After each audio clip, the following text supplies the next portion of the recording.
ดับล่วงไปบุญส่งฮือสุขสวัสดีขอกราบพระวธรรมะสวัสดีกับบรรดาท่านผู้ฟังทุกท่านที่กำลังติดตามรายการพระพุทธศาสนา4แผ่นดินซึ่งออกอากาศตั้งจ้องธรรมะเป็นทีมที่กลุ่มพระสงฆ์อุบาสกอุบาสิการ่วมกันเผยแผ่ธรรมะออนไลน์ไลฟ์สดทาง Facebook แล้วก็ FM คลื่น 104.50 เมกะเฮิรตซ์ซึ่งตั้งอยู่ที่วัดฝายหิน ตำบลสุเทพอำเภอเมืองจังหวัดเชียงใหม่แล้วก็บรรดาท่านผู้ฟังท่านผู้ชมนั้นก็สามารถที่จะรับชมทางเฟซทำเป็นทีมเฟซ IDTO ทำเป็นทีมสากลนะหรือว่าทาง YouTube Facebook ก็สามารถที่จะติดตามด้านอุปกรณ์เครื่องรับของท่านได้แต่ที่สำคัญก็คือท่านทั้งหลายเมื่อได้ติดตามนะแล้วก็อย่าลืมกดติดตามนะกดไลค์กดแชร์นะเพื่อเป็นธรรมทานยิ่งแชร์นักก็ยิ่งได้บุญนักแชร์น้อยก็ได้บุญน้อยนะซึ่งถ้าเรากดติดตามแล้วก็จะทำให้บรรดาท่านผู้ฟังนะท่านผู้ชมที่ติดตามตั้งสถานีวิทยุพ่องตึงทีวีออนไลน์ตึงเฟซตึง YouTube นะก็จะได้ติดตามรายการได้รับชมรายการใหม่ๆของเขาตลอดนะเมื่อเขาได้ออกรายการสดซึ่งในค่ำคืนนี้นั้นก็เป็นคืนวันเสาร์นะปี20เดือนพฤศจิกายนปีพุทธศักราช2564นะซึ่งเก่ากับผมอัตมภาพพระครูโสพลปริยัติพร้อมตึงคณะก็ได้นำรายการพระพุทธศาสนา4แผ่นดินมาพบกับบรรดาท่านผู้ฟังแล้วก็ท่านผู้ชมเป็นประจำทุกคืนวันเสาร์เนาะเวลาก็ตั้งแต่ 20:00 นเป็นต้นไปจนถึงเวลาประมาณ 3:00 นนะ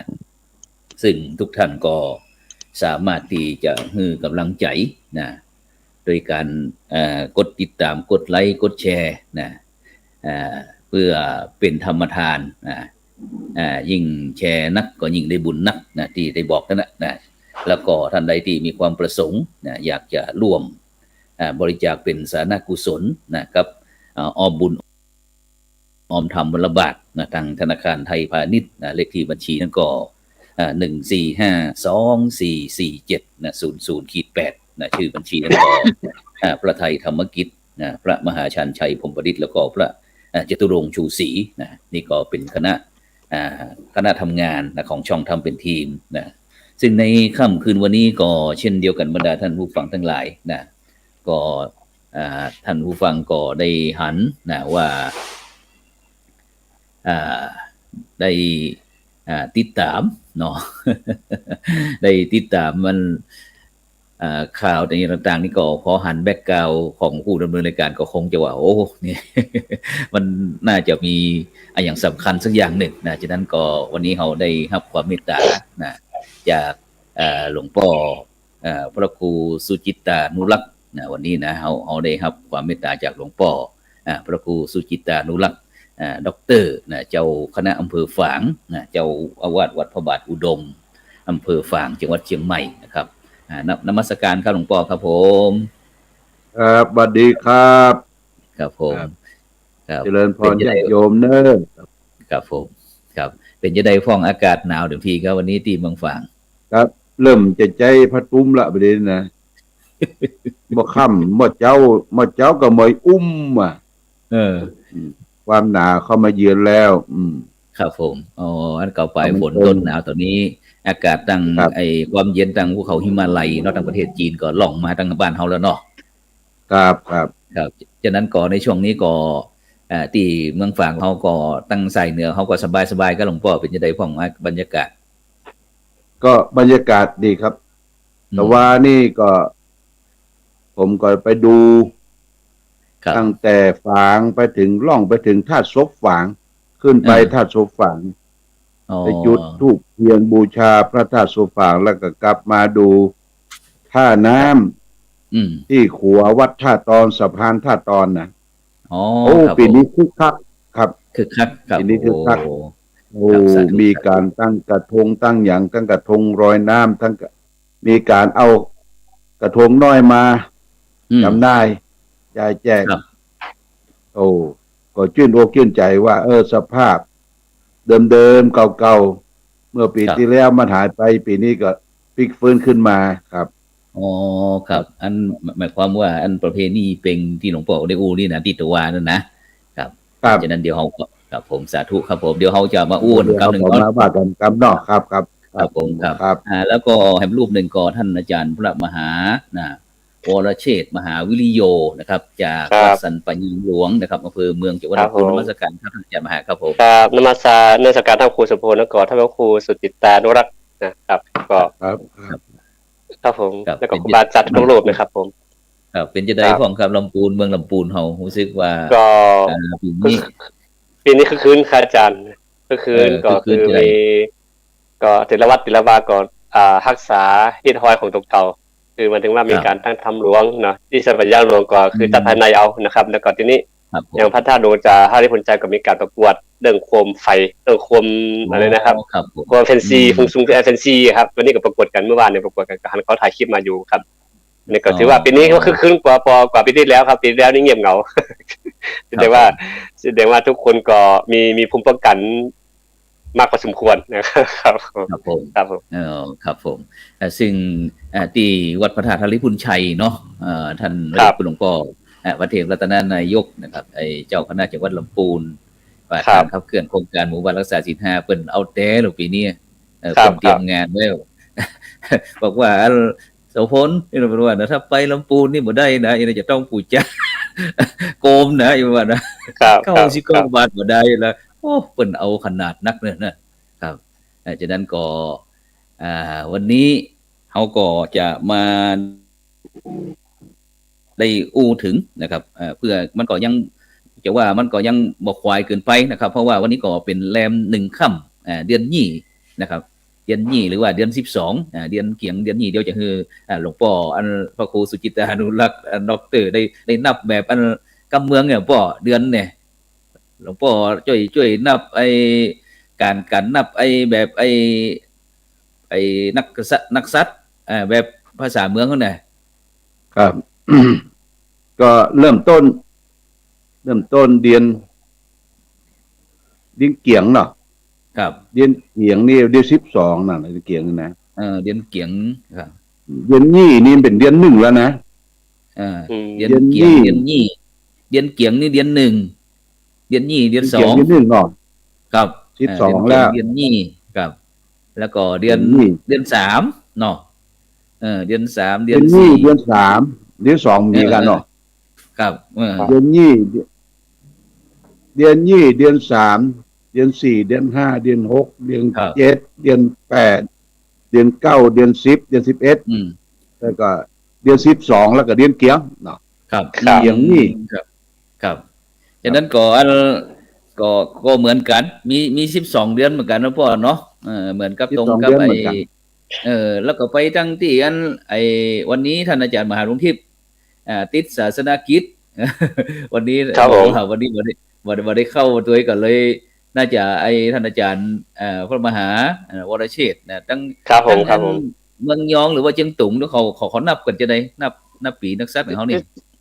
จริงก็วันนี้เป็นเดือนเจียงครับอาจารย์คือตั้งพุทธจ้ากว่าเฮา1เดือนเป็นเดือนเจียงปิงเดือนเจียงปิงก็คือครับผมจ้างเดือนก็จริงๆแล้ววันนี้แต่ว่าเนี่ยเป็นวันประจำปีคือเป็นการเตียวขึ้นดอยพระธาตุจมยองพระเจ้าท่านพระครูครับเป็นการนั้นเจียงยี่3 4 5 6เหมือนบ้านเฮาแต่จ้าไป1เดือนท่านพระครูจ้าไป1เดือนเพราะฉะนั้นการวัฒนธรรมประเพณีก็การลอยกระทงเนี่ยเมื่อก่อนเมืองยองก็จะแบบมีลอยกระทงอาจารย์แต่ทีนี้มันคือยังได้รับอิทธิพลจากบ้านเฮานี่แหละคือละอ่อนที่มาการแรงงานการอย่างเข้าไปก็เอาไปครับตอนนี้มีการขายกระทงนะอาจารย์โดยเฉพาะมาครับมาทำงานที่เชียงใหม่เนาะครับอันเต๊ะก็ไอ้ตั้งเชียงตุงก็บ่มีเนาะแล้วร้อยประเพณีร้อยกระทงบาลั่นจะมีครับจะมีช่วงหลังตอนช่วงยุคหลังที่ว่ามีการไปมาหาสู่กันมากขึ้นไปเดียวมาไปกันมาก็ขายกันง่ายขึ้นก่อนเมื่อก่อน มันก็ไปอะครับ เรื่องเนี้ยครับ ครับเพราะว่ามันเป็นวิถีชีวิตของหมู่บ้านเฮาที่มันใกล้เคียงกันนะท่านอาจารย์เนาะครับผมมันใกล้เคียงกันครับ อันที่อันเจียงตุงที่อันเจียงตุงนี่กับอันเมืองยองอย่างต่างๆนี่เมืองลาเมืองยองอย่างต่างๆเนี่ยมีวันพ่อวันแม่ก่อนนี่ แบบนี้ครับมีแต่ว่าก็เดี๋ยวนี้นี่ฮับเอาจากไทยหมดแล้วครับอาจารย์ตั้งแต่วันพ่อวันแม่วันเกิดนะครับวันเกิดเมื่อก่อนก็มีครับบัดเดี๋ยวนี้จัดหมดลูกเกิดวันใดก็แฮปปี้เบิร์ธเดย์แหละครับต้องมีเค้กต้องมีอะไรมาหมดแหละครับตอนนี้ต้องจัดหมดเพราะฉะนั้นนี่แหละครับอิทธิพลเรื่องการสื่อสารนี่แหละมันช่วยให้กับเรื่องไอ้วัฒนธรรมเหล่านี้ข้ามพรมแดนไปก็ทำให้หมู่เฮาทั้งหลายก็เรียนรู้แต่คนเฒ่าคนแก่ก็บ่สนใจหรอกครับคุณแล้วก็ถ้าเป็นจัมเตอร์คือคนเฒ่าเนี่ยเพิ่นจะติดรสชาติอาหารในพื้นถิ่นมากกว่าครับอย่างเค้กกับขนมปังคนเฒ่ามันกินแล้วก็มักเนี่ยครับกูมักเนี่ยผมกินนะครับเพราะมันบ่ถูกลิ้นครับสมมุติว่าอาจจะเอาปลาหาเอากะปิไปก็เขาต้องกินครับกินถั่วเน่าดอนนะครับกินถั่วเน่าก็อาหารในทีนี่จะไม่ให้เอาครับพระครูครับครับแผ่นซีดีเนาะครับผมครับอ๋อครับเดี๋ยวเฮาไปอันที่หลวงพ่อพระครูสุจิตานุรักษ์นะครับได้อู้ถึงเรื่องประเพณียี่เป่งเนี่ยหลวงพ่อนะซึ่งก็คือประเพณีลอยกระทงนะแต่อันแบบล้านนาของเขาเนี่ยเนาะหรือว่าอันคนเมืองเขาเรียกว่ายี่นะแปลว่า2นะส่วนเป่งเดือนเพ็ญเป่งนี่ก็เดือนเพ็ญหรือว่าคืนพระจันทร์เต็มดวงนี่นะซึ่งก็หมายถึงประเพณีในวันเพ็ญเดือน12นะของเจ้าล้านนาของเขานี่แหละนะล้านนาล้านจ้าง12ปันนาครับผมต่างๆแล้วเนี่ยซึ่งประเพณีตรงนี้มันก็ประเพณีนี้มันจะมีด้วยกันมัน3วันเนาะป่อเนาะอันประเพณีเขาตั้งมาเก่ามันจะได้ป่อครับประเพณียี่เป่งนี่ป่อคือป่อน้องอูประเพณีเก่าๆฟังเนาะสืบเนื่องมาจากที่พระพุทธเจ้าได้ไปโปรดพุทธมารดาเนาะครับคือวันออกพรรษาวันที่เขาตักบาตรเทโวนะมันก็ลามมาถึงเดือนยี่คติทั้งเหนือเขาก็ถือว่าได้ตามประทีปพรมไฟต้นข้อต้นแค่ต้นกลมเนี่ยบูชาพระสัมมาสัมพุทธเจ้าเนาะครับที่เสด็จลงจากสวรรค์จันดาวดึงที่ได้ไปโปรดพุทธมารดาครบไตรมาส3 เดือนประเพณีเดือนยี่เป่งนี่ก่อนการนี่เขาก็บอกมีมีลอยกระทงนะแม่นครับแม่นเกิดแทรกมาจากกรุงสุโขทัยเนาะกรุงสุโขทัยที่เปิ้นเผาเทียนเล่นไฟมีนางนพมาศมีลอยกระทงเข้ามาแต่กระทงที่พัดละมาที่ขึ้นชื่อก็เชียงใหม่ของเขากระทงเล็กกระทงใหญ่วันนี้กระทงใหญ่เนาะจะไปลอยกระทงใหญ่วันนี้กระทงใหญ่ครับกระทงนี่แต่ก่อนนี้เปิ้นก็บอกว่าไอ้ห้องนี่นะหลวงพ่อมันบ่มีเนาะแต่เป็นใจโกมนี่เนาะมีมีโกมไฟโกมควันครับโกมอย่างมันจะนั่นแต่สมัยก่อนมันเฮามีว่าวเนาะตั้งเหนือเขาเนี่ยมีว่าวรวมครับโคมลอยเนี่ยนะเขาว่าว่าวลมหมอกคืนก็ว่าวไฟเมาไฟ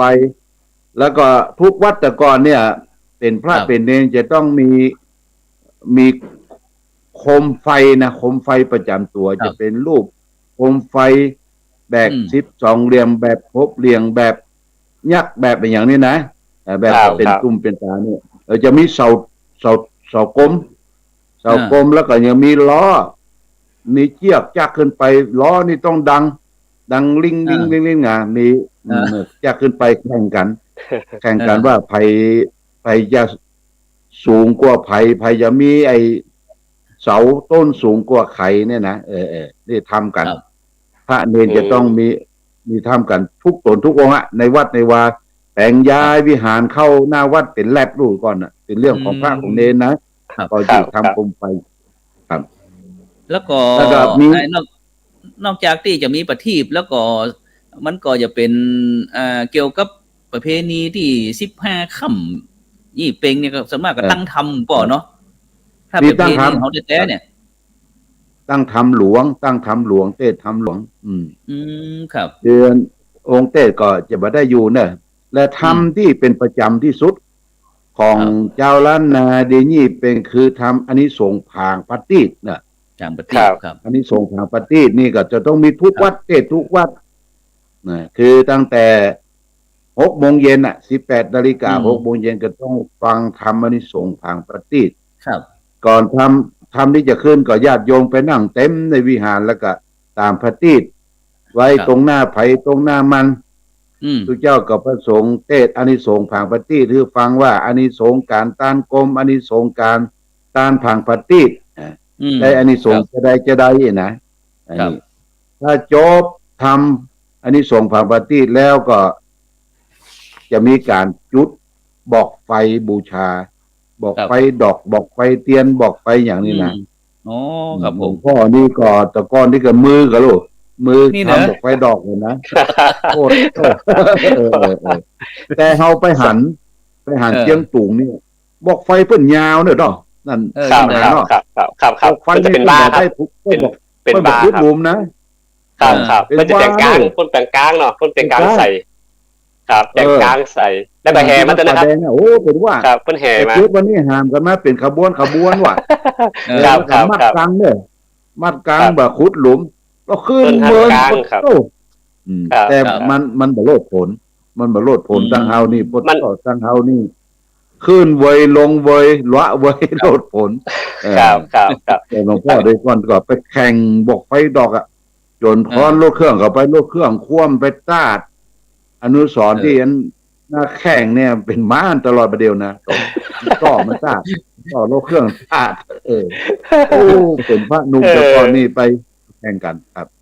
ครับ ครับ นี่ก็เป็น โอ้ยสาธุ เป็นประเพ ประ ณี สบการณ์ เป็น เนาะ การสืบสานมาถึงปัจจุบัน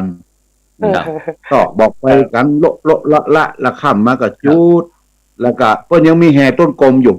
บ้านเฮานี่ อ๋ นะ อต้นกลม แห่ ครับผ ต้ ม นกลมแขนต้มกลมสายต้มกลมหูแมว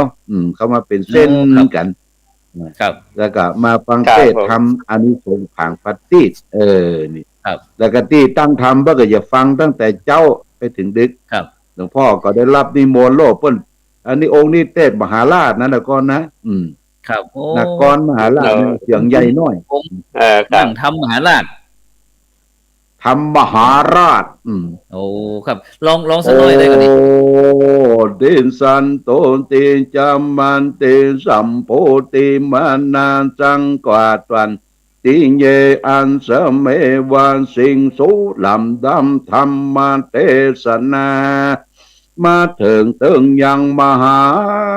ราชกันเรื่องไรส่วนว่าพระผู้วะในตนบุญใหญ่หนอพาติไวยเวสันตละละสีโอ้สาธุสาธุสาธุ สาธุ ครับ อืม เอาศรัทธาญาติโยม ไปขอเอา ท่าน ของการหา ท่านผู้ฟังท่านผู้ชมเด้อวันนี้หลวงพ่อพระครูสุจิตตานุรักษ์ดอกเตอรหลวงพ่อเจ้าคณะอำเภอฝางตนนั้นเทศน์มหาราชสมัยก่อนนะตั้งแต่ถึง โอ้เทศมหาราช มาสัมเปิลหน่อยห บา นึ ง ง บาง สัมเปิลหน่อยห บาง นึง ปีนี่3 ที่เนอะเทศนะครับ มัน โอ้ ครับสาม สา ที่ ธุครับ 3 ที่ แล้ว เมื่อ การ คืน เท นะ ศน์ วันนี้ ก็ เออ การเทศน์ทำมหาจารย์เนี่ยป่อมันมีทำนองอย่างพวกนี้ทั้ง โอ้ มหา ทำน จา อ รง ย์แบบนั้นไม่ก่อเขาห้องยังไง ทำนอง ทั้งบ้าน ก้าว ทั้ง ไหวใบเนาะ อืม ว่าก้าวไหวใบนี่ส่วนมากก็มาทีก้าวไหวใบเนี่ยกว่าป้าใบป้านะไหวลมนะใบ เปิ้นขึ้น โดน เปิ้น ล ล ง ง เนาะ ครับ โดนลมนะอย่างท่านเจ้าคุณละปูน เทศ เป็นเทศม่วน ครับ เนาะก้าวไปใบขึ้นแล้วก็ลงแล้วก็ขึ้นบะนาวร่องของมะนาวร่องของนี่ก็ยังหลวงพ่อลองร่องโขงร่องของ เสียงดังป๊บโอ้มหาราชนี่ดังก็คือวัดหนองตรองเนี่ยวัดหนองตรอง ครับหางดง ล เนาะ องหลวงพ่อพระครูอาทรกะ ครับ อาทร หลวง นะ พ่อพระครูอา อา ท ท ร ร ที่คุณ หลวงพ่อพระครูเจ้าหน้าอำเภอหางดง อ๋อเจ้าคณะอำเภอ แล้วก็ ปัจจุบันนี่นะ ที่ขึ้นชื่อก็อดีตเจ้าคณะอำเภอแม่แจ่ม แม่แจ่ม พระโอภาสพระครูภาคคณาภิบาลนะ อ๋อครับผ หลวง ม พ่อนี่ไปรักมักจำเปิ้นไปได้เฮียนเป็นแจ้เป็นหน้าไปได้เฮียนเป็นแจ้เป็นว่า แล้วก็ไปรักจำเปิ้นยังได้ไปเห็น หลวงพ่อพระครูภาคธรรมาภิบาลในเปิ้นเทศน์ทำตัณหาสามเงาที่วัดน้ำบ่อหลวงนะเปิ้นเทศน์บ่พอเทศน์บ่โอ้เฮาถ้าอย่างแย่อย่างอี้ได้เนาะลองมาฮัด อย่างม่วน ฮัด ใจ ในช่วมหรอก ฮัดในส้วมฮัดในอุ้งนะ เป็นยังไม่ เสียง ถึ มั ง น ไป กล้อง อัดในส้วมในองค์ มันเป็นจะไหนมัน โอ้ ดีจะไหน เสียงสมาธิดี อย่างในส้วมนะครับเข้าส้วมมาก็ร้องเพลงนึงมันก็เสียงกล้องเนอะ เพลง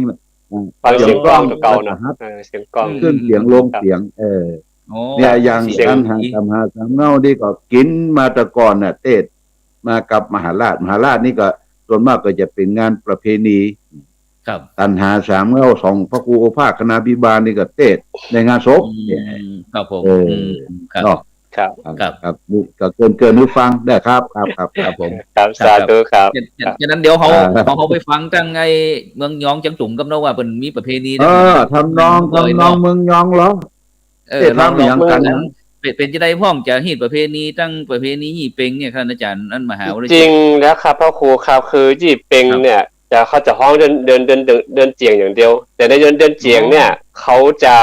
บ่มีอย่างครับนอกจากว่าไปสูตรเบิกที่บนพระธาตุจำยองตอนน่ะเรื่องเต้นของเต้นทำหมดเต้นธรรมดาไปแต่ว่าส่วนมากมหาจารย์เนี่ยเขาจะเต้นในการพรรษาอย่างเดียวครับคือออกพรรษาแล้วพวกจะมีเลยแล้วก็ตานมหาปางนอกจากว่าตานมหาปางนี่ตานได้อยู่ แต่ตานเพราะว่า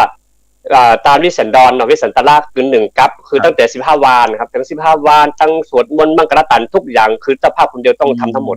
เข้าใจครับแล้วก็มหาจารย์จริงๆจะเขาจะตานช่วงตานทำหลวงครับอาจารย์ตานทำหลวงคือมันถือว่าหลังจากที่ตานหาคนตายเรียบร้อยแล้วปุ๊บเนี่ยคือเมืองยอจะมีตานทำนา แล้วก็มีตานทำหาคนตายแล้วก็มีตานทำวิสันตลากคือตานหาจารย์ซึ่งก่อกันนากรนี่สามารถจะคือกลุ่มหนุ่มสาวเป็นเจ้าภาพคือรวมกันพอรวมกันปุ๊บมันคือก็จะเริ่มหาบ้างไฟแล้วบ้างไฟดอกอะไรในพระครูเมื่อกี้คือจะไม้ซ้อครับพระครูครับเอาไม้ซ้อมาเป็นตั้งไม้ซ้อเป็นต้นมาขวงนะมาขวงเอาพอเครื่องไม้เครื่องมือเมื่อก่อนเนี่ยมีนะครับแล้วก็ปั่นคืออ่อนใจเนี่ยระหว่างที่ควงบ้างไฟเนี่ยคือว่าฟ้อนตัวฝึกฟ้อนไปตัวตอกบ้างไฟไปตัวควงไปตัวครับเพราะฉะนั้นเวลาบ้างไฟขึ้นเลยมันเป็นหักเป็นห้านเพราะอย่างมันตอกบ่เสมอบางคนมาตอกฟังคนที่มาตอกเปลี่ยนมือกันนะครับมันบอกอู้น้ำมือกันนะครับกับเปลี่ยนกันทำให้เวลาขึ้นมันก็บางเติบก็ดำฟังบางเติบก็ปดฟังบางเติบก็แน่นฟังอย่างเงี้ยครับอันนี้คือเป็นเพราะว่าแอนแฮงครับผมเนี่ยเพราะว่าเป็นคนที่ตอกมาเสมอแล้วก็คือนั้นเดินยี่เนี่ยตามเมืองยองแต่เมืองยองแต่คือจะตึงเมืองเนี่ยคือจะขึ้นพระธาตุจำยองเดียวครับอาจารย์พ่อครูครับขึ้นจำยองคือมีการตั้งแต่ปอย3-4-5 คืนนะตั้งแต่ลงปอยตั้งแต่12 13 14มาก็แต่บ้านจะเมืองก็เอาของไปขายตามงานตามปอยแล้วคือ14 ค่ำเนี่ยก็จะมีการสวดเบิกกันครับสวดเบิกก็ส่วนมากจะเป็นลำยองไปผมก็บ่เคยเห็นครับเพราะผมได้อยู่เมืองยองครับก็คือได้อยู่เมืองยองแต่ว่าเอาก็เมืองยองนี่พระธาตุจอมยองทีเดียวเนาะ ครับทีเดียวครับทีเดียวครับสามารถจะทีเดียวเลยครับเพราะเป็นภาพประจำปีซึ่งทำไมต้องเอาอย่างต้องเอาเดินเจียงปิงเพราะว่าตามที่ในตำนานเพิ่นบอกว่าพญาสุรังกาวตีเนี่ยสร้างพระธาตุจำยองตั้งแต่เดินเจียงปิงไปถึงเดิน7 ปิงครับอาจารย์ใช้เวลาตั้งหลายเดือนแล้วก็พระธาตุจำยองนี่มีแปลกอย่างนึงว่าตอนที่จุพระธาตุเนี่ยสังฆามได้ไปจุพระธาตุพระครูครับคือจะมีในตำนานเพิ่นบอกว่าหลังจากที่พระฤาษีคริมานนท์เนี่ยไปบอกคือพญาสุรกาวติทราบแล้วก็พญาสุรกาวติก็ไปปัดเปล่าแล้วปกเปล่าชาวบ้านชาวเมืองมาช่วยกันสร้างมาแล้วพระครูครับก็สุดท้ายกับปิ๊กไปเมืองยองปิ๊กไปบ้านเป็นเมืองเก่าปิ๊กไปนอนรับเมื่อคืนมาปุ๊บบอกว่ามีแต่บุตรเทวดาพญาอินทร์ดวงมราชทั้งหลายก็เอาผ้าสังฆามมาวางตรงกลางหลวงพระธาตุแล้วก็เอาผ้าสังฆติมารองพระธาตุไว้แล้วก็ช่วยกันก่อพระธาตุขึ้นถึงขันหงายแต่ผู้เจ้าบ้านเจ้าเมืองมาก่อเลยบอกว่าเป็นน่าสะใจใจเนาะแล้วก็ไม่มีไผมาก่อช่วยเฮาก็เพราะว่าจะด้านเวลาไผจะบูรณะพระธาตุเนี่ยคือบูรณะตั้งแต่ขันคว่ำมาถึงขันหงายครับครูครับซึ่งสมัยนั้นพระเจ้าที่โลกราชของเราขึ้นไปก็จะไปขอบูรณะต้องไปขอสังฆาอนุญาตสังฆาอยู่ในเมืองยองแล้วก็บอกว่าลายอันตั้งแต่ขันหงายถึงตั้งแต่ฐานลากถึงขันหงายเนี่ยเป็นฝีมือเป็นลายมือของเทวดาเพราะฉะนั้นแบบนี้ทุกคนแบบมีสิทธิ์จะไปรื้อบูรณะตั้งแต่ฐานมาถึงขันหงายครับครูครับนั่นก็เลยว่าจำเมืองยองก็เลยถือเอาวันเนี้ยเดือนเนี้ยไปถึงเข้าเป็นเดือนเจียนปิงคือเป็นประเพณีประจำปีเดียวขึ้นพระธาตุครับพระครูครับครับอ๋อ เดียวขึ้นนั้นก็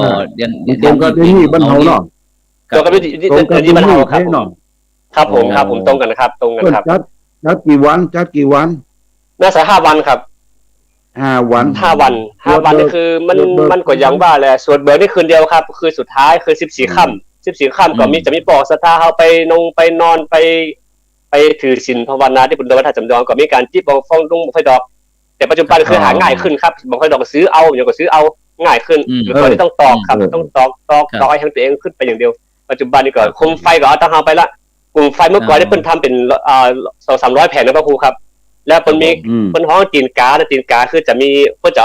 ตีนกาที่เพิ่นจะเอาไข่ควายครับพระครูครับเพิ่นเอาตีนไข่ของเฮาตีนกาที่เพิ่นจะต้ม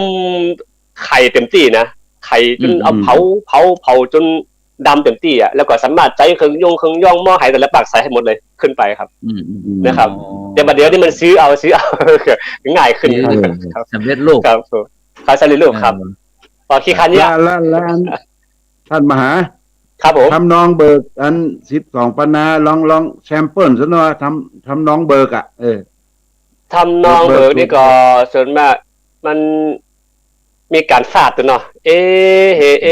เฮเอเอเฮเอเฮเอเฮเอครับมันก็คล้ายๆแต่ผมได้ฟังเฉพาะบางส่วนไปนะเนี่ยแต่อย่างที่ว่าได้ทำเนี่ยก็คือพระครูสุพลก็น่าจะได้ฟังบ่อยๆแล้วครับคือมันจะมีทำนองจาดกกับทำนองมหาจารย์เนาะ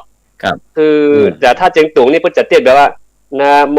ตัสสะภะคะวะโตอะระหะโตสัมมาสัมพุทธัสสะอันนี้เป็นแบบเจียงตุงเนาะแต่สมมติว่าถ้าเมืองยองนี่เพิ่นจะขึ้นนะโมตัสสะภะคะวะโตอะระหะโตสัมมาสัมพุทธัสสะลองครับเราไม่แสนครับครับมันจะยืนไปตั้งลื้อหน่อยครับผมมันจะเรียนลื้อหน่อยครับแต่ตะมดตะมวลนี่ก็หมายความว่าที่เขาจะได้จัดถวายเป็นพุทธบูชานะครับเนาะถวายแก่พระพุทธเจ้านะครับโดยเฉพาะเกี่ยวกับเรื่องการที่เขาจะลอยกระทงกาหรือว่าอันหลวงพ่ออันไอ้สะเปาคำเนี่ยสะเปาเงินสะเปาคำหลวงพ่อครับเมื่อกี้เขาบอกได้อู้ถึงว่าสมัยก่อนมันมีแล้วไม่ใช่กะสะเปาเงินสะเปาคำแต่ก่อนเขาบอกมีกระทงแม่นมันก็ถือว่าเป็นสิ่งที่เลิศประเสริฐสุดอ่ะที่เขาได้ถวายสะเปาเงินสะเปาคำนะส่วนมากก็จะทำอุทิศให้แก่บรรพบุรุษเนาะบรรพบุรุษ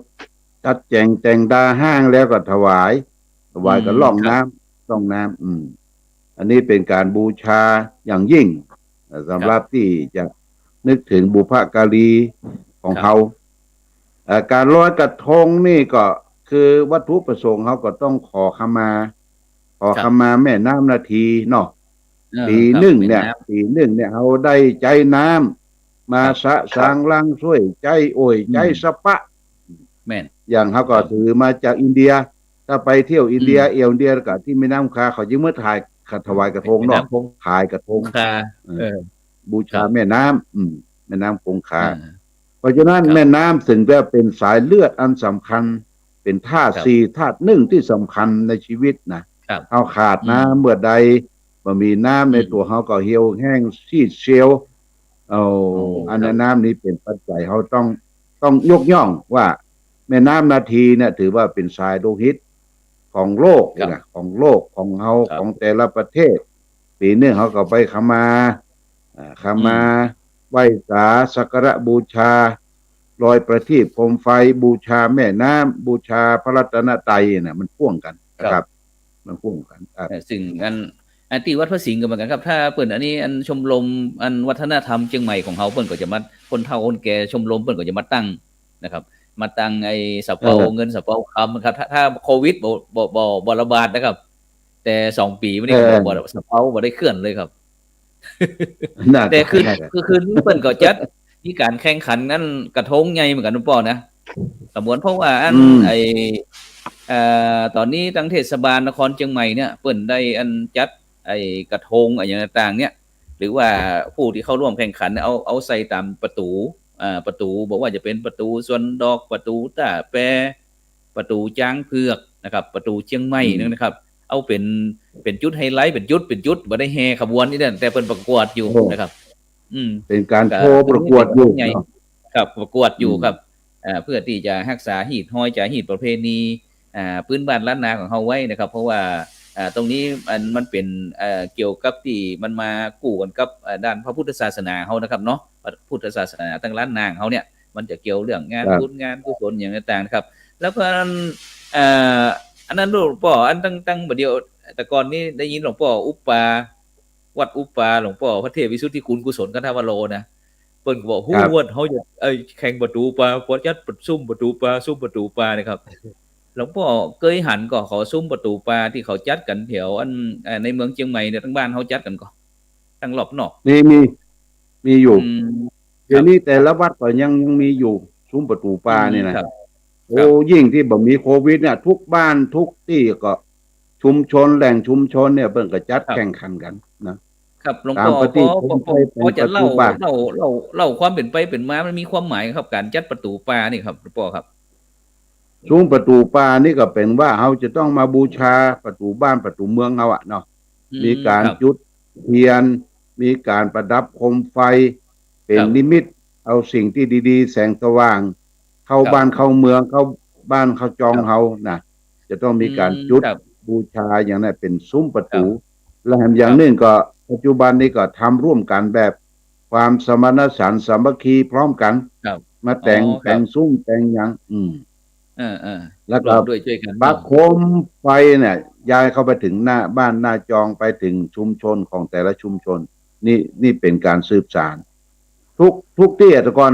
หมู่บ้านเขาก็จะต้องมีการเป้าเนาะการเป้าไปปัดไปวงเป็นซุ้มอยู่ในบ้านในจองเป็นสัญลักษณ์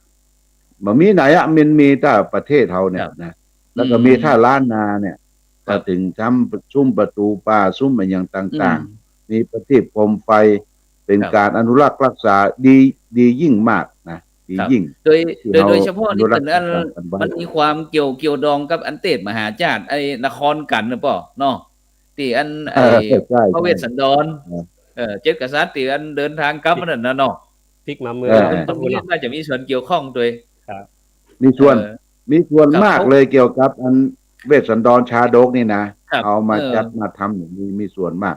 ถ้าบัตรทำซุ้มบัตรทำแท่นที่แท่นที่อย่างเนี้ยมันดูเหมือนจะจืดไปเนาะทำเป็นลึกหาปักจ่อปักตรงใจเข้าบ้านเข้าเมืองซ้ำแม่นครับครับผมว่ามันน่าจะจัดตรงนี้น่าจะเกี่ยวกับถวายกับอันพระเวสสันดรตอนที่เสด็จกลับสู่เมืองนะครับพ่อเนาะบรรดาไอ้ตรงใจตรงจ่ออย่างสปะสเปดตึงดอกไม้อย่างต่างๆบางพ่องเพิ่นนึกว่าเพื่ออันพระเวสสันดรจะหลงเข้าบ้านเพิ่นพ่องอีกนะ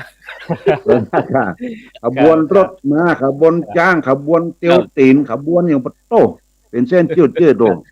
ขออนุญาตครับพระครูครับขออนุญาตได้หนึ่งครับคือนี่ใช่ตอนที่อันตะเมืองยอนี่เปิ้นเวลาเปิ้นว่าตามาทั้งปากกาสินโตสัทธา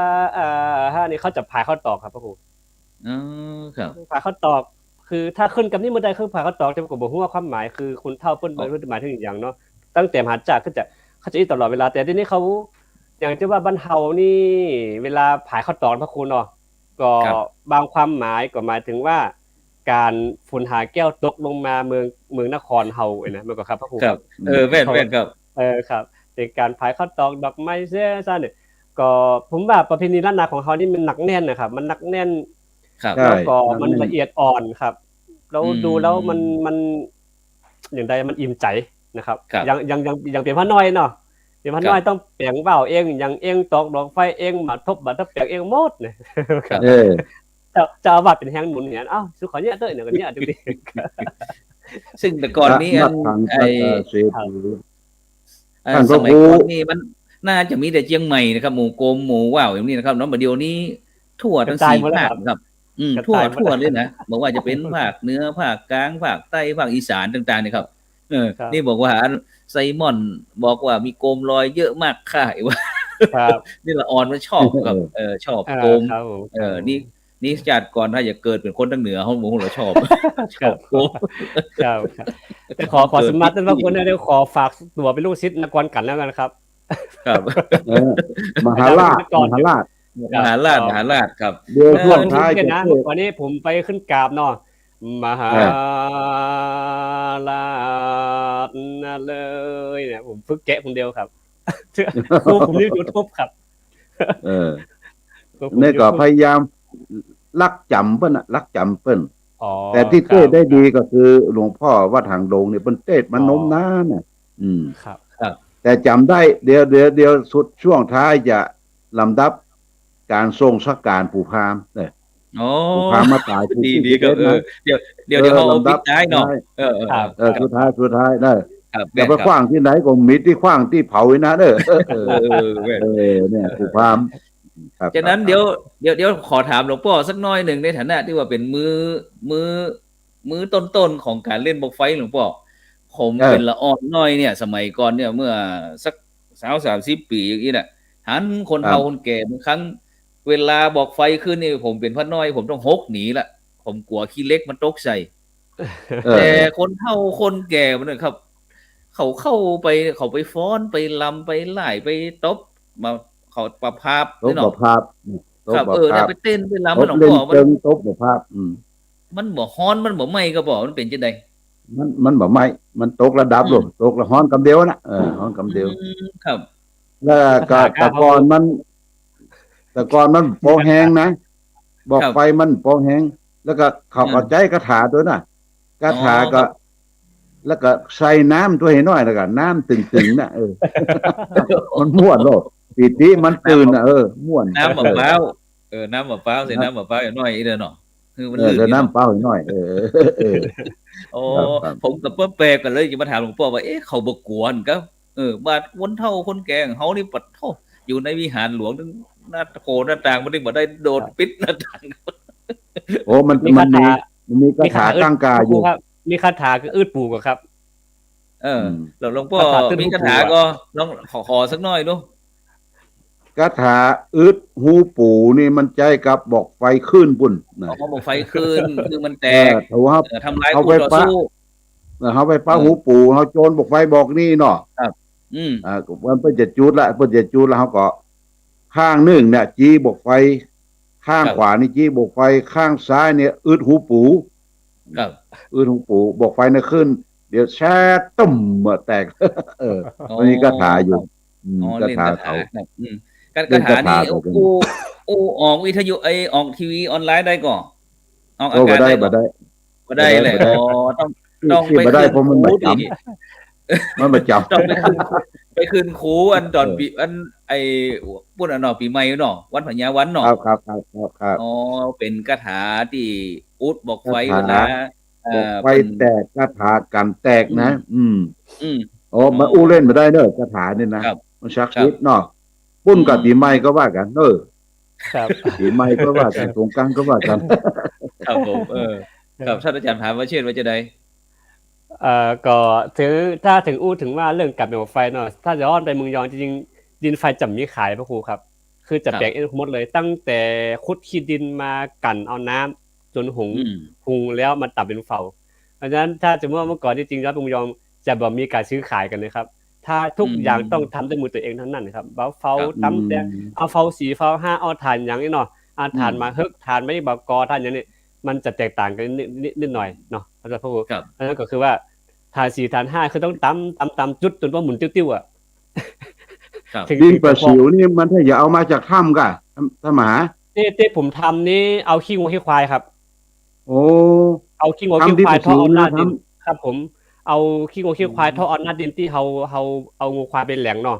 มันถ้ามันจะทำมือย้อมมันจะทำเดือน5อันนี้ดินเริ่มแห้งแล้วก่อนว่าเทาะมันก็มากั่นเอามีส่วนผสมคือว่าเอาเต้ามาเป็นน้ำด่างมัน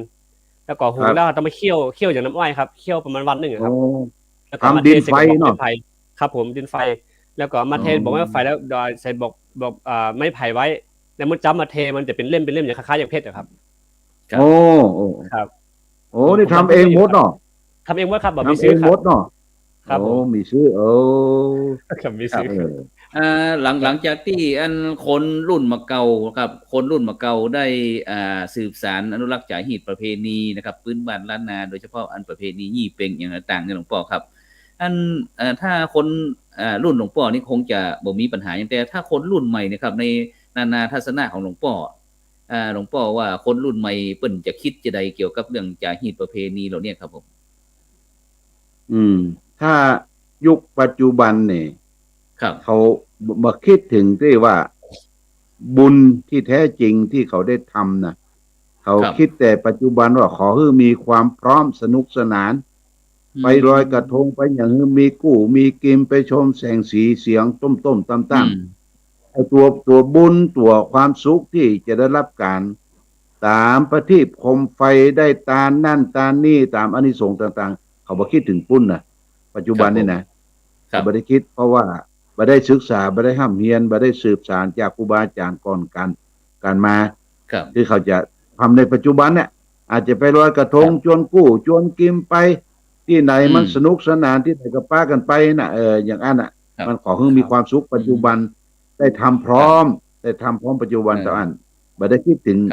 บุญกุศลบุญตานอย่างต่างๆที่เขาได้เคยทำกันมาแต่ก่อนสมัยก่อนนี่เพื่อจะเน้นเรื่องการได้บุญเนาะทำดีได้บุญตานเสากรมไฟได้บุญเต้าอันตานประทีปโคมไฟไข่งัวไข่ควายได้บุญเต้าอันทำบุญกาอย่างน่ะได้บุญเต้าอันเนี่ยมันเพื่อจะคิดถึงบุญอย่างแท้จริงแต่ก่อนนะครับแต่ในปัจจุบันนี้เอาเรื่องความสำหรับผมว่ามองว่ามุมมองหนึ่งคือเด็กปัจจุบันมันบ่ลึกซึ้งปอครับใช่แล้วก็บ่ได้พอเขาบ่ลึกซึ้งปุ๊บเนี่ยมันก็เลยขาดความละเอียดพอขาดความละเอียดปุ๊บเนี่ยอารมณ์ร้อนเพราะฉะนั้นคือเอากิเลสมาเป็นเอากิเลสมาเป็นตัวนำเนี่ยมันก็เลยทำให้จิตใจร้อนรนยังต้องดวนพันสุดท้ายแล้วมันขาดความรอบคอบจริงๆถ้าสมมติย้อนไปอย่างสมมติอู้กันต่อต้นอากาศว่าอย่างต้องเอาปลามาแปลงซุ้มอย่างต้องต้นกล้วยแปลงซุ้มอย่างต้องต้นไม้แปลงซุ้มเนี่ยซึ่งแต่ละอย่างมีความหมายอยู่แล้วถ้าเราศึกษาจริงๆมัน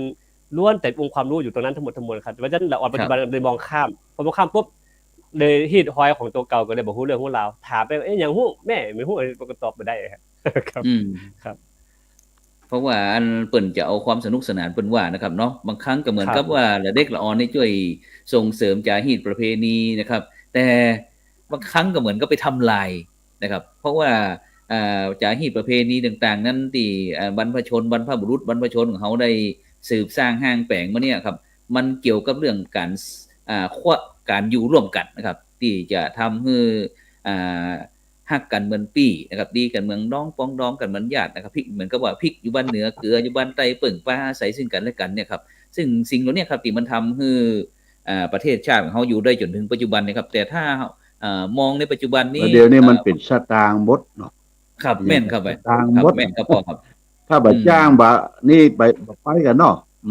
ไปรางวัลอย่างเนี้ยแต่ก่อนนี่เพิ่นลงแขกครับซึ่งผมไปที่เชียงตุงนี่ก็จะฮู้สึกบ่อยหน่อยก็ผมจะหันว่าไอ้อย่างเพิ่นฮ้องจังหรอไอ้จังฟ้อนกะท่านมหาวิเชษครับจังฟ้อนประจำหมู่บ้านอย่างนั้นน่ะเพิ่นจะเป็นจุกเป็นมุกเป็นจุ่มเนาะเพิ่นเป็นครับแม่นเพิ่นจะมีเป็นชุดของเพิ่นเลยนะครับชุดของเพิ่นเลยครับชุดของเพิ่นครับแต่ละหมู่บ้านเวลาเฮาไปที่ไอ้วัดหัวควงนะครับหรือว่างานอย่างสำคัญต่างๆที่ในเชียงตุงเขาเนี่ยครับจะมีจังฟ้อนจากหมู่บ้านต่างๆครับมาแสดงนะครับโดยเฉพาะรู้สึกว่ามันจะมีงานที่ผ่านไปนี่บ่เหมือนนี่ก็อันอย่างก็ไองานฉลองงานบาลีนักธรรมเนาะครับจะมีประจำปีอยู่ครับจริงๆนักธรรมนึงยังหมดสอบด้วยครับพระครูน่าจะสอบรุ่นเฮาครับน่าจะสอบรุ่นเฮาแล้วก็ประกาศก็บอกศรัทธาเพื่อก็แต่ถ้าสอบเพื่อฉลองครับมาฟังเป็นสอนกับหยาดน้ำวันนั้นเลยหยาดน้ำเนี่ยก่อนเลี้ยงข้าวเลี้ยงน้ำฟ้อนกันมีการสรรเสริญย่นย่อกันตรงนั้นทันทีครับคือพ่อคือแม่ภูมิใจตัวคนไทยของเขานี่แปลงต้นเงินเพราะอย่างพ่อเขาจะติดตามยูทูบเบอร์ของละอ่อนที่เชียงตุงเนี่ยเป็นจะถ่ายบรรยากาศหรือว่าอย่างต่างๆเนี่ยครับบริเวณบรรยากาศของเมืองเชียงตุงเมืองต่างๆของเขานั้นมาออกลง YouTube นะแล้วเขาก็จะได้ติดตามดูเพิ่นว่าอ๋อตอนเนี้ยนะครับมันเป็นจะได้พ้องอย่างครับอย่างคืนลอยกระทงกันละเด็กละอ่อนเพิ่นก็แย่นะลอยกระทงกันทำกระทงเหมือนกันนะครับซึ่งมันก็ ก็ดี เพราะว่ามันสิ่งกิจกรรมเราเนี่ยมันทำให้เกิดความฮักใคร่ปรองดองกันเนี่ยคือว่ามีความฮักความสามัคคีกันเนี่ยคือทุกคนมีความสุขนะครับเนาะมันบาหางกันเป็นนะท่านพระครูเนาะบ้านพี่เมืองนอกบาหางก็คือคล้ายๆเป็นวัฒนธรรมอันเดียวกันโดยปริยายเดิมเหมือนต้องไปแยกแม่นครับเพราะว่ามันแต่ก็คือ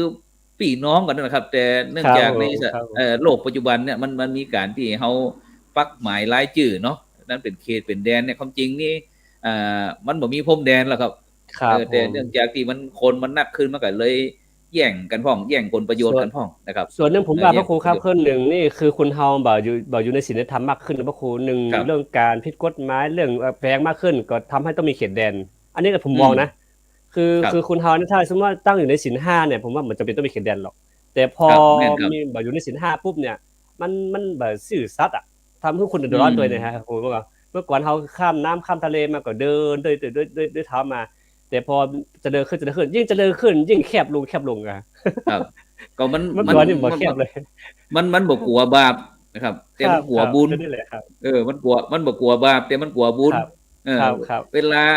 ไอ้ผิด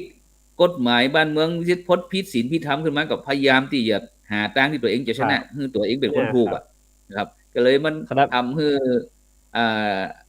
เกิดไขว้เขวเบี้ยวนะครับสาเหตุประเพณีวัฒนธรรมอย่างต่างๆนะครับฉะนั้นสิ่งเหล่านี้ที่เฮาได้สืบสานเข้ามาในจนถึงปัจจุบันนะครับจึงทำให้สิ่งเหล่านี้ในปัจจุบันนี้มีคุณค่านะครับคุณค่าที่ทำให้มีบ้านมีเมืองมีการสืบต่อกันต่างๆเนี่ยครับทำให้มันมีเกิดความสุขพูดกันง่ายๆคือความสุขที่ยั่งยืนนะครับอย่างที่หลวงพ่อบอกว่าละออนปัจจุบันนี้ก็อาจจะหู้เท่าบ่ถึงการนะครับเฮาสังเกตแล้วครับหลวงพ่อเนาะหลวงพ่อครูเวลาเด็กละออนที่ในปัจจุบันเนี่ยแม้แต่ค่าพ่อค่าแม่หลวงพ่อครับหลวงพ่อหันจะได้พ้องในปัจจุบันหลวงพ่อได้ติดตามข่าวคงก็คือแม่ติดตามข่าวอยู่ตลอดกดปืนใส่พ่ออายุเป็น80ปลายพ่อ7-8นี่มันจิตใจมันบินบ้าไปนะบินบ้าก็เพราะมันได้เสพ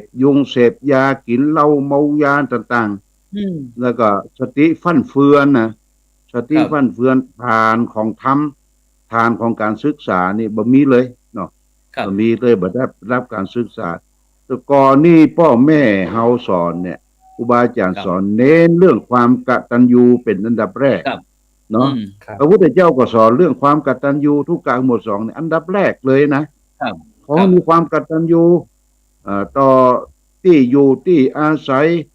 ต่อแดดต่อลมต่อกุศลเจ้าเนี่ยหมายว่าทุกสิ่งทุกอย่างมีความกตัญญูรอบตัวเฮาทุกอนูเนี่ยจะไปแสดงออกแม้แต่ว่าพระพุทธเจ้าสอนว่าเฮาไปทางน้ำไหลจะไปปัสสาวะจะไปอุจจาระลงน้ำเนาะอันนี้ก็แสดงความที่เขามีความกตัญญูต่อน้ำเป็นสิ่งที่เขาจะต้องมากินมาดื่มมาใจความกตัญญูนี่เป็นฐานเริ่มต้นนะเขาทำมาเขาบ่ต้องไปสูงบ่ล่ำบ่เหลือเนาะขอให้อยู่กันแบบที่แบบน้อมแบบปลูกแบบร้านแบบเอื้อเฟื้อเผื่อแผ่ซึ่งกันและกันเนี่ยเป็นการสุดยอดละอย่างตั้งเหนือเขาเนี่ยมีความเอื้อเฟื้อต่อกันมีกันแต่ก่อนนี่ถ้าเปิ้นคอยเกิดตัวหรอเปิ้นเอาแจกถึงบ้านนะต้มใส่น้ำนักเนาะแจกมันน้อยนี่น้อยหกมันอร่อยครับหกควายแต่น้ำนั้นต้มเนาะถ้าได้ของปลามาใส่ข้าวคั่วดังๆใช่ถ้าได้ของปลาของอย่างมาเป็นกวางเป็นฟานได้กินถึงบ้านหรอกเอาไปได้ขายหมดนะที่ขายเนาะเป็นการก้าไปแล้วพอเกิดอันยังก็เงินเนาะไปขายได้ครับก็อันเนี่ยมันก็เลยเปลี่ยนแปลงไปเพราะครับลูกคนเฮาเนี่ยยิ่งเจริญก็ยิ่งหันแก่ตัวกันมากขึ้นเนาะในปัจจุบันปัจจุบันมากขึ้นโอ้ยง่ายยังพ่อแม่นี่ขายบอกขายยังให้ลูกแต่ลูกนี่ขายให้พ่อแม่ขายแล้วได้สิ่งของอย่างอาหารการกินมาเนี่ยป่อก็ถึงห้องว่าลูกแรกเลิกหรอบางทีใส่ซอยอันน้อยมาแลกก็อีพ่ออีแม่บอกเคยเปิ้งใส่ต้อยเนี่ยกลัวโจรว่ะเอาใส่น้อยนั่นมาแลกลูกแรกใส่ซอยลูกแรกเส้นใหญ่ไปเยอะ ครับ นักเลยแล้วท่านอาจารย์ม เดี๋ยว หาวรเชษฐ์ดู จะโจ๊กกี่โมงจะโจ๊กกี่โมง ครับเดี๋ยวแหมน้อยให้มหาวรเชษฐ์สักนาทีหนึ่งเดี๋ยวจะให้หลวงพ่อส เดี๋ยว รุป เดี๋ยวเรานับเรื่อง ส่ง ปูพรามนะ ส่งสการสุภาพเดียวอาจารย์มหาวรเชษฐ์นี่ สาย ที่เห็นจะได้เกี่ยวกับวัยรุ่นในสมัยปัจจุบัน นิ เนี่ย มนต์ก่อน การอนุรักษ์รักษาจารีตประเพ คือ ณี มองข้ามความดีครับพระครูครับ มองข้าม ครับ ความ ผม ดีมองข้ามความวิริยะอุตสาหะของพ่อแม่ไป คือเนื่องจากว่าเฮาเพราะว่าปัจจุบันเฮาไม่ได้อยู่กับพ่อแม่ตลอดเวลา ต่างคนต่างทำงานตื่นมาก็ไปโรงเรียนตื่นมาไปโรงเรียนดีหน่อยหนึ่งตอนที่ยุคโควิดเนี่ยผมจะว่ามองในแง่ร้ายนะได้อยู่ด้วยกันนะผมว่าอันนะเพราะว่าตื่นเช้ามาลูกก็รถตู้มารับแล้วอ่ะแป๊มเนี่ยครับแทนที่กักตัวเขาจะดีใจนะครับเขาไปโรงเรียนเขาดีใจนะครับพระครูสังเกตอ่อนครับสังเกตอ่อนนี่ปุ๊บวันเด็กอ่อนปุ๊บอนุบาลเต้ๆนะครับมีรถมารับไปแล้วไปกักตัวในโรงเรียนปุ๊บก็ดีใจกันนะครับแต่ปรากฏว่าอันพ่อแม่ของเขาเนี่ยห่วงใยนะครับเนี่ยคือว่าความผูกพันมันจะอยู่ที่โรงเรียนกับเพื่อนแล้วก็เลยบ่หันความคุณค่าตรงของพ่อของแม่ความยากลำบากใดแต่ว่าอีกอย่างนึงคือพ่อแม่ของเขาก็คือกลัวลูกของเขาตุกคือต้นวันนี้ตุกแทนลูกนะพระครูถามว่าหาทุกอย่างครับพยายามหาเพื่อลูกเพื่อเต้ากลัวลูกเป็นอันนี้สุดท้ายแล้วเงินทองกับเนื้อใจแล้วก็ลูกหลานก็จะฮักเอาเหียดีบ่ดีจะมันจริงประกันแถมพอเราแล้วก็มันมีสปะอย่างคือตัวนี้คือมันข้ามอันนี้ไปหมดอะครับเพราะฉะนั้นคำว่าฮิริละอายต่อบาปอุตตปะความเกรงกลัวต่อบาปนี่ปัจจุบันนี้ลดน้อยถอยลงไปเรื่อยๆครับพระครูครับ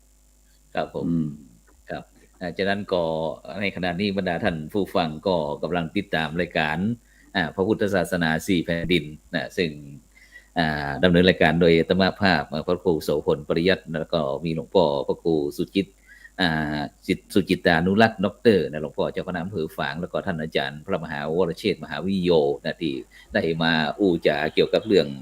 ความเป็นไปเป็นมาเรื่องจารีตประเพณียี่เป่งนะซึ่งก็มีความเกี่ยวพันเกี่ยวดองนะ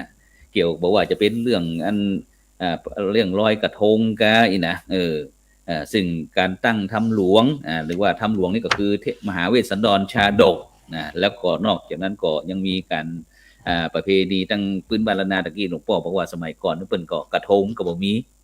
จะร้อยเป็นสะเปาคำอีนะแล้วก็โดยเฉพาะหมู่ว่าวหมู่โกมว่าวโกมไฟว่าวไฟนะปางประทีปซึ่งก็จุดถวายเป็นพุทธบูชาแก่พระพุทธเจ้านะที่ถ้าขึ้นทางบนนั่นก็เป็นที่พระเกศแก้วจุฬามณีนะแต่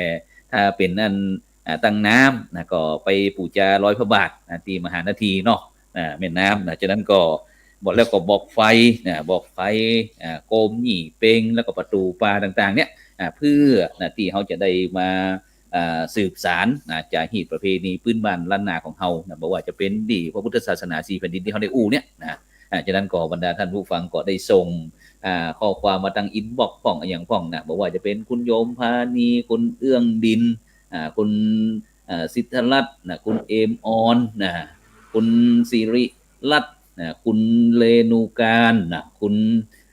มลิวันนานน้องหญ้าแดงจีปะทะครูธัญญาคุณตุ้ยแม่แก้วขวัญพิลมพ่องอย่างจีปะทะเนี่ยตัวเล็กคุณชนัยอย่างต่างๆเหล่านี้ต้องขอบคุณอนุโมทนาทุกท่านที่ได้ติดตามรายการของเฮาซึ่งในค่ำคืนวันนี้เฮาก็ได้ตามมันในเทศกาลประเพณียี่เป่งซึ่งหลายท่านหลายคนก็บอกว่าโอ้วันนี้อันตั้งแบ็กกราวด์ของงานตั้งผู้ดำเนินรายการกับคณะนี้งามขนาดบอกว่าโกมลอยเต็มท้องฟ้าหมดเลยฉะนั้นวันนี้เขาก็ลอยโกมทิพย์ไปก่อนถ้าโควิดมันเบามันซาลงวันในปีต่อไปเขาก็คงจะได้สืบสารหีดห้อยกันแถมเพราะว่าสิ่งตัวเนี้ยมันถึงแม้จะเป็นสิ่งที่บางท่านบางคนอาจจะพอแล้วก็เป็นเครื่องที่หมายความว่าใจจะฟุ่มเฟือยบ่ประหยัดอย่างต่างๆแล้วก็เป็นเพศเป็นภัยต่างๆแต่สิ่งตัวเนี้ยถ้าเรามองจากนั้นมันก็ถูกแต่เฮาจะไปมองด้านเดียวก็บ่ได้นะหลวงพ่อเนาะแต่เพราะว่ามองดีมีผลหันคนอื่นดีมีกล้าปลูกใจให้เกิดศรัทธาตั้งหน้าทำดีมีทุนมองโลกด้านร้ายก็ไก่กับใจฮับแต่เรื่องเครื่องคุณเนยนายเลิกล้างทางบุญชีพวุ่นแท้เนี่ยอย่างปัจจุบันเนี่ยโลกมันวุ่นวายนะครับฉะนั้นก่อนในช่วงสุดท้ายนี่อยากจะกราบนิมนต์หลวงพ่อได้ทรงสการปู่พามเท่าน้อยเนาะฉะนั้นบอกพร้อมดังปิดรายการด้วยนะครับพ่อเนาะครับกราบนิมนต์นะครับพ่อครับผมครับก็จะ ปิดรายการเรื่องของปูพามชูชกมันตายเนอะ ครับ ที่มัน ผม ตายเพราะมันกินนัก กินกุนกลัวต้องประมาณต้องใช้ของตนเองที่พญาสลีสนใจมอบเป็นรางวัลปั่นให้แก่ปูพามเนาะ ครับ ปูพามที่แลกไทยเอากันหาจารีออกเป็นไตอะนะครับ ผม ปูพามเท่าก็มาปะของกินลำหลายหลากย้อนกันอยากมานานมันก็มากินอาหารเสียงไฟต้องไม่บ่ร้อนตันต้องแห่งมันกัดใกล้พูดปองใหญ่เหลือตา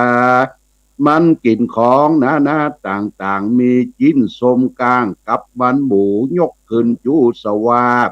กินควายลาบและแกงแพเพชรตังแกงเฮ็ดเพชรบะวีตังจิ้นจีและปลาเผาแค่บูมันเอาใส่ละลันเท่ากินมันก้อยเกี้ยวปากเท่าก็เบี้ยวและเมื่อบนสองตามนมาไก่ปิ้งสวาบตึงตัวกินตึงขางหัวและหั่นต้มกินตังจิ้นต้มและป่าเจียวแกงหนังเหนียวใส่ส้มอ่อยเกี๊ยวบ่ย่อยสักอัน